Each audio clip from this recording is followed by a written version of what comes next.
two teams that have recently been in the college football playoff in 21 and 22. An opportunity to have a two-way go there, attack the legs, get him to the ground. Third down for Hoover.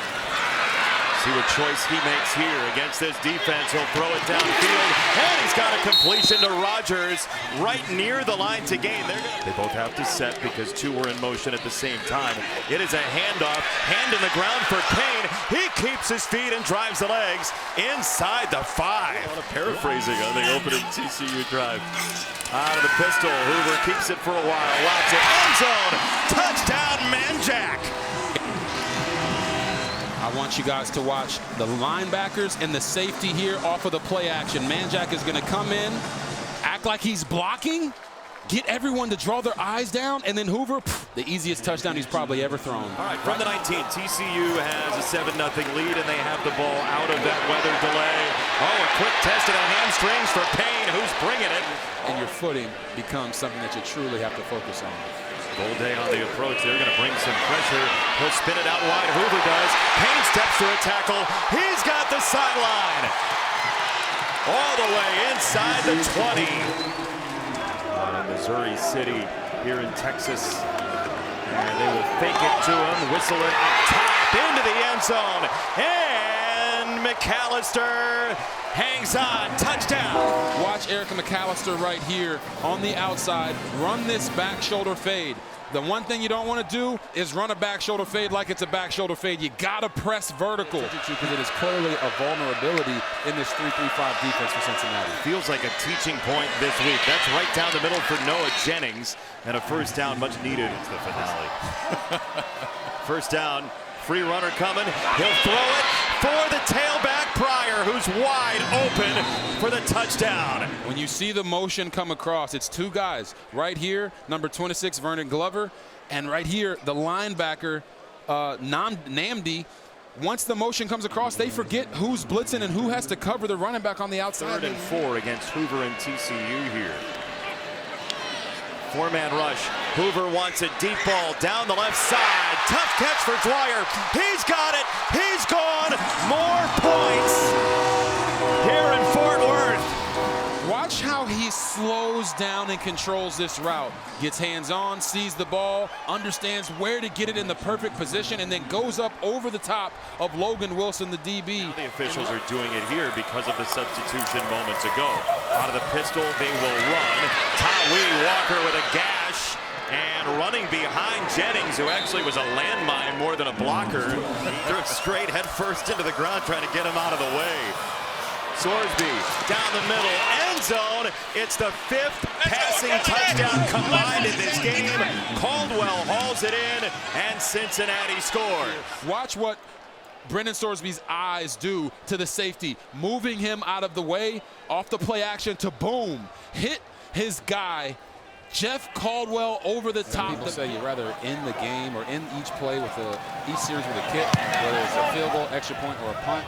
Right there, he didn't make a bad thing worse. Oh, it's on the ground. Covey couldn't hang on, and TCU recovers. 3rd and 6, they'll motion battle. Now they know they have man coverage. And throw it out wide. McAllister twisting and turning, and a first down corkscrew.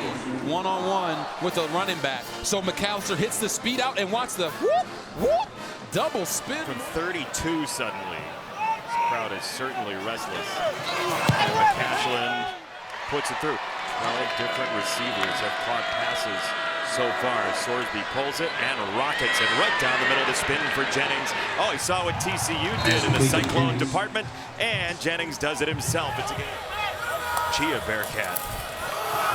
Pitch back. Sorsby loads it up. He lofts it down the left sideline.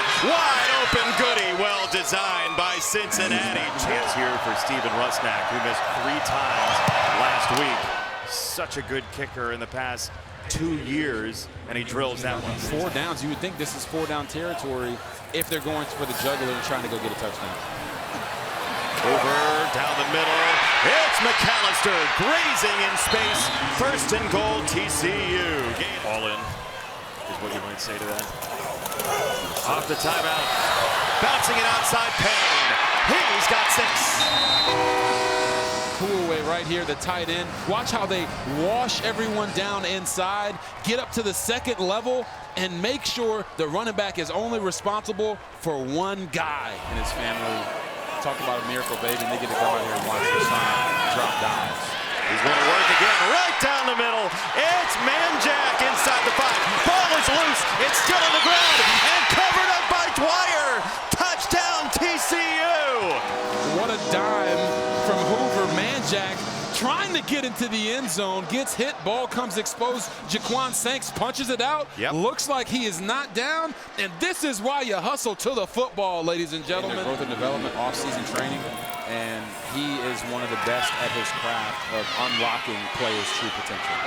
Deal tailing Sorsby. He's not going to catch him. Sorsby all the way into TCU territory. You know, the win helps. Especially when you don't know what you're going to get when he comes to the bowl game. Sorsby, oh, what a reaching grab. It is Allen. It's a touchdown if he hung on. Well, you're going to see from the sky cam, Sorsby's eyes are going to move this way to hold the safety to the field, and then he's going to pick on number 2 right here, Jamel Johnson, who got him earlier on 4th down with the running back, and drop a dime right over the top of him. 2 more touchdowns, and you hold the TCU from scoring, you win the game. Oh, there goes Payne. Down the sideline, free to the end zone. I want you guys to watch the center and the right guard, Colton Deary, number 51, and Cooper Powers, number 77, as they get up, cut off the defense, and get just enough there on the safety to free Jeremy Payne to run down the sidelines. Rushes back in my day, you know, 8th grade. I know what it looks like. Oh, another time they get there. He'd taken 4 sacks all year. He's coming from right here. Bends around the edge. Oh, that's not him. He's coming from even farther out. I actually highlighted Caleb Elarmzor there. To close this game, 45-23 is going to be the final score. Win number 8 for the Horned Frogs. Comes in a deluge in Fort Worth. Back-to-back years with 8 wins for TCU. For the first time since the venerable that is the end of the game. Patterson era. Impressive offensive showing. Yeah, it was an impressive offensive showing, as we said before. Josh Hoover, a guy that can make every play out there, and today he figured it out in their last regular season game. Now you see what happens in the future, and for some of these guys, this might be the last game they play as a TCU Horned Frog, and to do it here at home and go out the way that they did with a victory, putting up 45 points, truly is a special thing.